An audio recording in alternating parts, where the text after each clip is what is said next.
first episode of Just Yap. This is my first podcast ever, so I'm super excited. The idea of this podcast is to just meet up with friends and kind of talk about things that we've experienced together. So every week or every other week, I'm going to be sitting here with a friend kind of talking about things that we love to do, things I want to chat about, and make it relatable. So today, my episode is about growing up as a dancer. And I have a special guest here with me today. This is my friend Kayla. Yay! Hey Kayla, how are you? Hi, great! Are you so excited to be here? I'm so excited to be here. That's awesome. Okay, so first things first, we have to get to know Kayla a little bit. So why don't you go ahead and introduce yourself? My name is Kayla. I am 25 years old. Went to college. Going for my master's now. Been dancing since I was 2. Favorite color's purple. Ooh, purple. That's about it. Amazing! So, you're here today because we have something in common. Do you know what that is? We both are dancers. Oh. We're both dancers. Okay. So, we're going to talk about a little bit how we met, first off. Would you like to start off? Okay. How we met? We met in 2021. Yes, it was Fall. 2021. Fall semester 2021 at our college. We were both in the dance program. I was dance performance. Shannon was elementary ed dance studies, right? Yep. Yeah. That's that. And that's how we met. And I remember we have this club called like RDE from our school, and you casted me in your piece. Yes. And that's how we became close. Yes. And in that rehearsal, like in that one rehearsal, I was like, oh my gosh, I like her. And you were like, I like her. And then here we are. Here we are. So yeah, that's how we met through dance. 4 years later. Yeah, literally. Yeah. That's crazy. Yeah. Wild. Okay, so now we're gonna move into a little bit how we got into dance. So I guess I'll start. Yeah. I have 2 older sisters, and they were my oldest sister loved to dance, and then my other sister was kind of thrown into it because of my oldest sister, and then I was kind of thrown into it. But luckily I ended up actually loving it, so that's how I kind of started off getting into it. Okay. My mom would play music in the car. I'm an only child.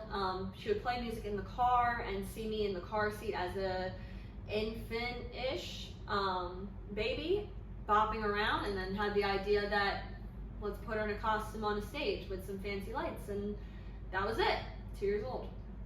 Yeah, I started at 2 years old too. Yeah. Wild how these things happen, right?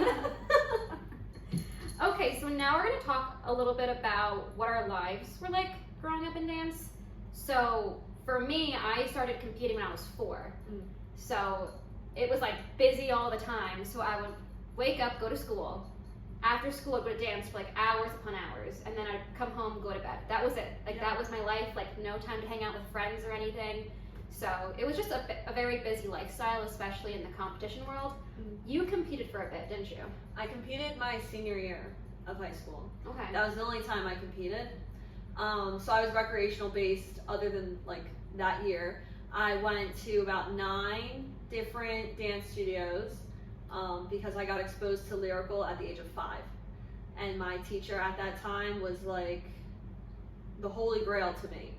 And then she ended up leaving the studio that we were currently at and coming to a studio that was in Pennsylvania. She came to New Jersey, and so then I went all over New Jersey trying to find her, me and my mom, and eventually ended up finding her my sophomore year of high school, so a couple of years after. But same thing with the schedule, like it was very busy. I was in a lot of classes, I just wasn't competing.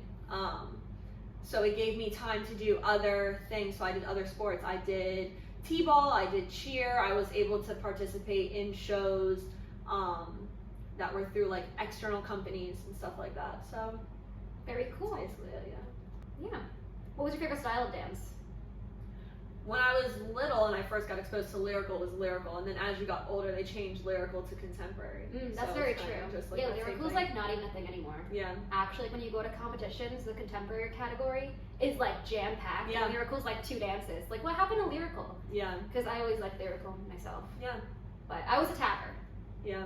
I would say tap is my strongest style. I would say contemporary is yours. Contemporary, modern, yeah. Yeah. I like a lot of floor work, and I like being able to like tell a story through movement and expression.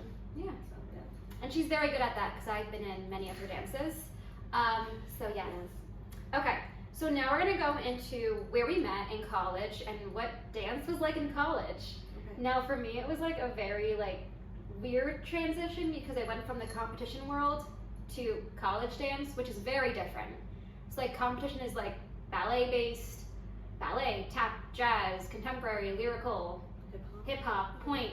You do all the styles, while in college it's like strictly modern and ballet. Like I didn't do jazz or tap at all at our in college. At our school, yeah. Some schools are different. But that's kind of how my experience was. It was definitely a challenging transition into college, coming from that competitive world. Yeah. What about you?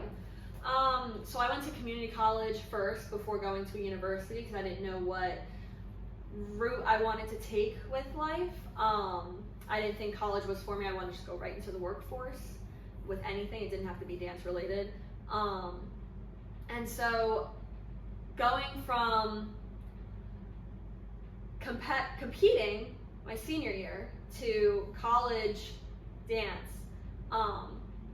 it gave me like more of an open mindset because at my studio it was very like toxic dance moms, like pyramid based. And when you went to college, the one thing I learned at community college and my university was the saying was basically like everyone can dance, which we can get into later on, because there's different, that's a whole entire like umbrella thing with different categories that people fall into. But I think that college opened my mindset to not everything is a competition. You don't have to be the best, and it challenged me to be better. So I was better in college than I was in my studio because they were bringing actual exposure to different things that I didn't learn in just a studio. The studio was just, all right, let's go across the floor, let's do this, let's do that. College taught me like the history,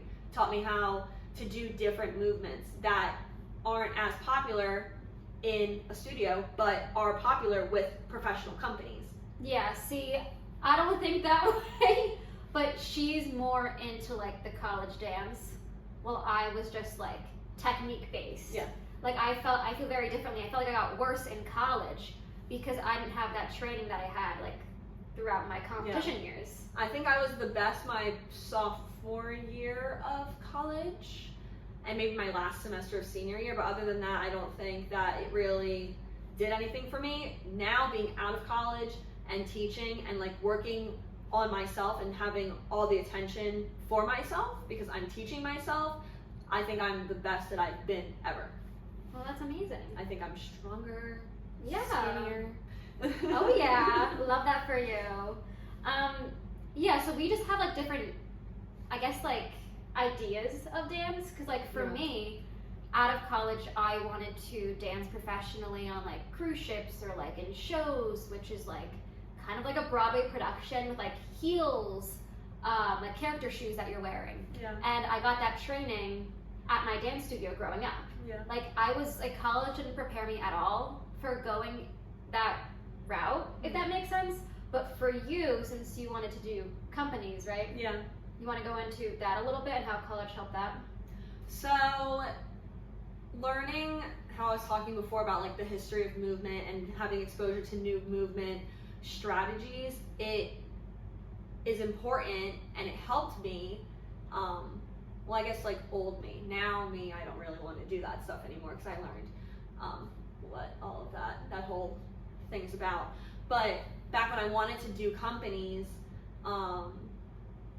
college helped me learn, again, just like the history of the movement and what companies are looking for, because a lot of companies nowadays are very modern heavy. So like, and I think that's just because that's how our school was. Our school didn't train us in tap. Another performance major had that. They also had the jazz with the heels, and they learned the history of jazz through their department. versus what we learned through ours. And so I think that in a way we were set up for kind of success, but not really a lot of it, because the door was there, the door was open, but it was as thin as a piece of paper type of open. Like it was cracked. It was cracked. But yeah, so I think that a lot of people at our school also go to our school because they think that just because we're our alma mater, because they have a dance program and they don't have auditions, that, oh my gosh, I'm gonna get in and I'm gonna be this great dancer and I'm gonna go audition, I'm gonna make all these jobs. But that doesn't happen at all. It's very much, if you wanna do that, don't go to the school we went to. Yeah, because when we didn't have to audition to get into the dance program, which I think is ridiculous, because you're dancing with people that have danced for maybe 2 years, and you've been dancing for like 18 years, and it's like you're not really getting any special treatment. And they don't separate the levels in the way that you would want them to. Yeah, so it was just hard to kind of get what you needed, because you were constantly being compared to someone who's only had 2 years of dance training. And they would get praised. Yeah. And they would get praised for certain things, and it's kind of like, okay, cool, like good for them, but also like where, and they're being challenged and all this stuff. And that's why I think a lot of people got worse as they went to school, is because the curriculum wasn't made for people who have been dancing for so long. It was made for those people who wanted to try it out because everyone can dance. Which isn't true. Not to be rude, but not everyone can dance. No, everyone can move. You can move. You can dance at a wedding. You can dance at a party. Like, people can move. But there's a difference between that type of dance and being a technical dancer. Yeah, and being a dancer. Like, it takes a lot of training. Yeah. Like, it took me years. So now we're gonna kind of talk about, like, in college, what classes we enjoy taking the most. Like, for me, I enjoyed the ballet classes. Yes. I honestly felt like the ballet classes were really good. Yes. But that was it, because we weren't on That's all we did. anything else. I've never taken a jazz class in college. I've never taken a tap class in college. I did when I was at community college. And then I came to our alma mater and Not the alma mater. and got just exposed to ballet. Ballet 1, Vaganova 1, Vaganova 2, Ballet 3-4. So the only thing that was new for me that I was exposed to was Vaganova, because I didn't do Vaganova in my studio. I didn't do Vaganova ballet at community college. I only did it when I went to our alma mater. I came with the alma mater. This is crazy. Okay, we're moving on away from the alma mater. Okay, so now we're gonna kind of talk about like now that we're adults, we graduated. Like, what do we want to do? Like, do we want to dance? Do we want to keep dancing our lives? Do you want to move past it? Like, what's the plan? Like, what are our goals and stuff? Okay. Do you want to start or you want me to go? You could go. Okay. So I have 2 degrees in dance right now. I'm going for my 3rd. I graduate this December with my master's in Master of Arts in Teaching Dance Education. And so what my plan, what my plan was for that, I wanted to go to my alma mater again for clinical mental health, dance movement therapy, to turn dance into a therapy method for people who can't communicate what they're going through, but art forms have been like an outlet for some people to release stuff. Which I found out that with my degree that I will be getting and my certification I'll be getting, I can bring that into school systems. And so I want to teach in school systems, not the general ballet, jazz, tap, modern, hip hop. That's included, but I think there needs to be courses that are like release therapy, like something for kids to find therapeutic for themselves. And I'm also still teaching at studios. There was a time where I was kind of like, maybe I'm done. Like, maybe I am done. I don't want to audition for anything because, like, yes, I look the way I look now because of the things I did for myself, but before, like, companies are very closed mindset. Like, they're just very straight, tunnel vision, certain body, certain height, certain, like, build, like, very picky. Yeah. And so they want what they want. And so I fell into the category of what they didn't want. I never auditioned for anything, but I also knew I didn't want to put myself out there and be told no, because I'm going to hear something that isn't the real reason as to why I'm being told no. When I'm being told no is because of the way that I look, type of thing. Which a lot of people at our alma mater right now are finding out as they're auditioning, and they're not making things because they're going and auditioning for the Rockettes, or they're going and auditioning for Koresh in Philly, and they walk into these auditions and it's the most toned, tall, skinny people. Like, they have abs, they have biceps, like it's all muscle, pure muscle, and they're pretty. People auditioning for professional NFL cheer teams or NBA dance teams, like stuff like that, they're getting told no because a lot of these professional companies just want to keep the sexy woman appeal. Mind you, some of these sexy women can't do some of the things that other people can do. Yeah, it's 100% all about the look in the dance industry. Yeah. Because when I graduated college, well, I was still in college and I was auditioning for stuff, right? Mm. So I would audition for like cruise ships because my oldest sister, she did that, and it was like so much fun traveling and dancing. Like, that's the best of both worlds, you know? I won not too many auditions. I think if I really wanted it, I would have went down that path. I feel like I wasn't really into it because I also had like elementary education to fall back on. So my first goal was to dance professionally in like shows, on cruise ships, even on Broadway. I think that'd be so much fun. It just really never worked out for me. I'd get like so close to like the last call, but I'd never fully make it. So at times it was like rewarding because I was like, oh, I made it through the whole thing, like maybe this is it, but I just never like was given the chance, which is fine. I was never like upset about it. I think if I was really upset about it, then I would have pursued it more. But I think that was kind of a sign where it's like, I think I want to just kind of have the stable lifestyle. Yeah. Like, a dancer's life is not stable. It's very like wishy-washy, and I wanted like that stable lifestyle because like I know what I want to see in my future, and I feel like if I went down that dance path, I wouldn't get there. If that makes sense? Yeah. So I got a teaching job pretty much right away, teaching first and then third grade. So that's been great. And then I also work at a dance studio. I've been working there for maybe like 7 years now, 6-7 years, which is crazy to think about. I teach all ages, all styles. I love it. A goal of mine is to actually open my own dance studio someday. I'm hoping in like a couple years, get that started, and you could teach. Okay. At my studio. But yeah, so that's how I keep dance in my life. It's nothing too crazy. She's definitely a little bit more into it than I am with dance. I feel like I kind of pushed it aside, and I decided to go for that stable lifestyle. Yeah, that's what I'm hoping I get out of this master's degree. Yeah. I need a job with benefits by March. You could do it. That's all I need. Well, because you want to teach dance to high schoolers, right?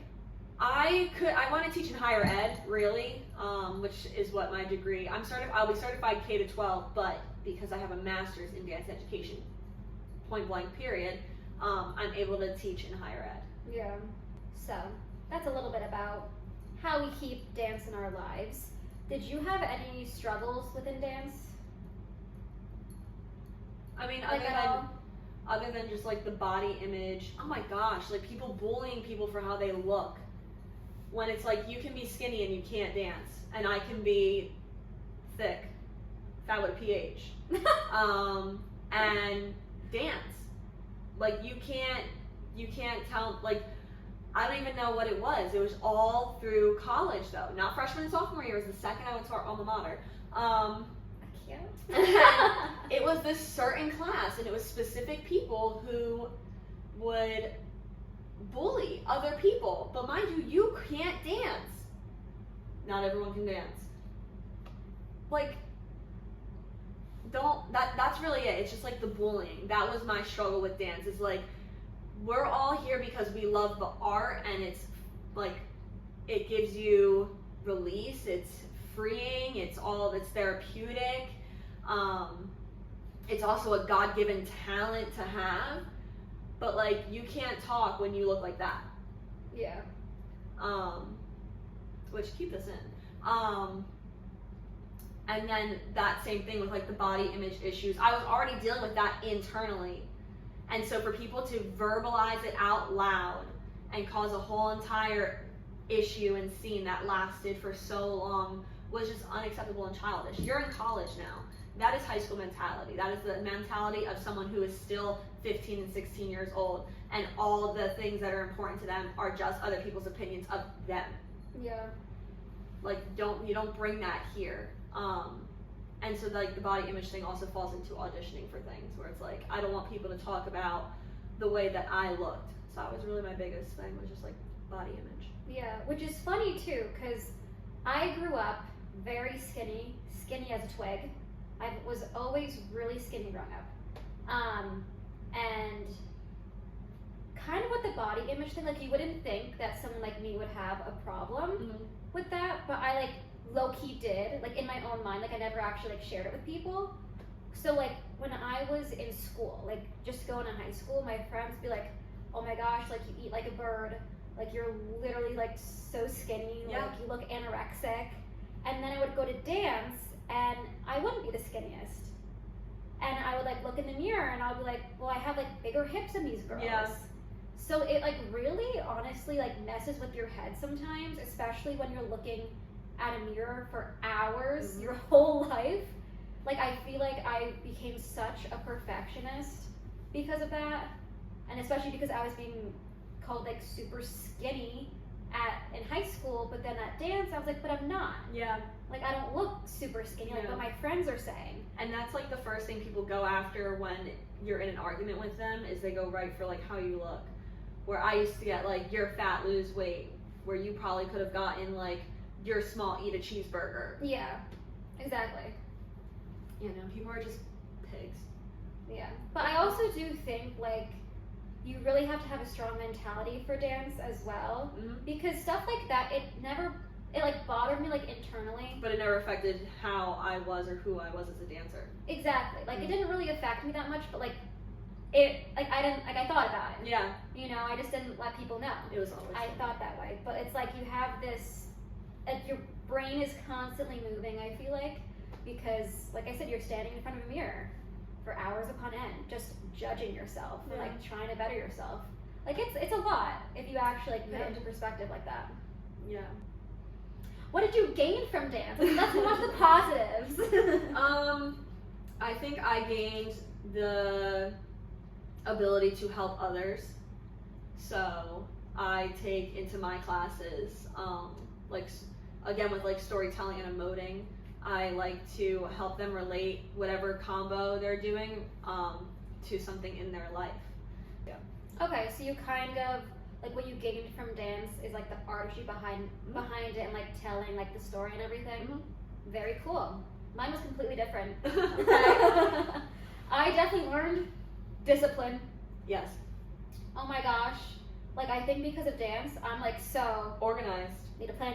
Yeah. Like everything has to be structured in my life. My Google Calendar is a rainbow and then some. Yeah, like it's crazy how disciplined I am because of dance. And like how hardworking I am. You know what I'm saying? It's like I'm so grateful like dance brought me all those things, but it also brought me like joy because I just like enjoyed doing it. Like you said, like showing a story through your movements, like that was always very exciting to do. And then I guess as a dance teacher, like it's so rewarding to see your dancers improve. Like mine have improved tremendously. Yeah. Like over the 2 years, I'm like, oh my goodness. Like I guess what I'm doing is like really impacting their lives and really kind of like changing them for the better. Yeah. So I think that's also something else that I gained, is just kind of being like, oh, like this is what I'm supposed to do. Like I'm actually pretty good at this, I think. That's what I just wrote our graduating senior class a letter to give to them at recital today, and I mentioned how like the babies look up to them, and how when they were babies they looked up to the seniors then. So it's like everyone is always watching you. And then since you're talking about it now, it's like our students are always watching us. So it's like when you think you're done and you think the spotlight, or not the spotlight, the focus is on this person, everyone's focus is always on something different. And so everyone's always being focused on at all times. Yeah, it's pretty cool, actually. Yeah. There's a lot that goes on in dance that people don't know about. Yeah. I feel like we covered a lot, honestly. Yeah. Now, if you're not into dance, sorry, this is probably like super boring for you. But if you are, I hope you enjoyed it. So I'm sure you'll see Kayla around some more. So this was just a little bit about how dance brought us together and how dance has impacted both of our lives. Yeah. Which is really cool. And we're like best friends now. Of course. But yeah, so thank you for tuning in to my first episode. And like I said, Kayla will be around for some more episodes moving forward. So don't forget to come back. We're gonna get a whole board, a soundboard. Just Yap. Just Yap!